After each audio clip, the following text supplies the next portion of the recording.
আধুনিক প্রযুক্তির সঠিক প্রয়োগের মাধ্যমে কৃষির টেকসই উন্নয়ন এবং লাভজনক কৃষি নিশ্চিতকরণের লক্ষ্যে দেশে প্রথমবারের মতো বাংলাদেশ কৃষি বিশ্ববিদ্যালয়ে অনুষ্ঠিত হচ্ছে 2 দিনব্যাপী international conference on agricultural machinery and bioresource engineering শীর্ষক আন্তর্জাতিক সম্মেলন।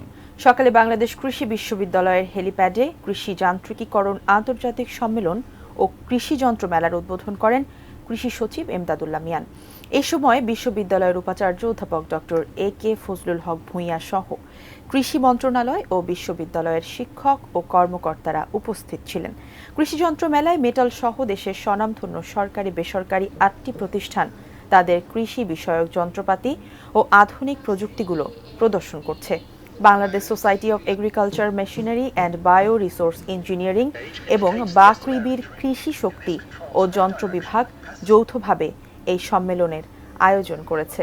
যুক্তরাষ্ট্র, কানাডা, চীন, জাপান, ভারত সহ বিভিন্ন দেশের 3 শতাধিক অংশগ্রহণকারী এই সম্মেলনে অংশ নিয়েছেন।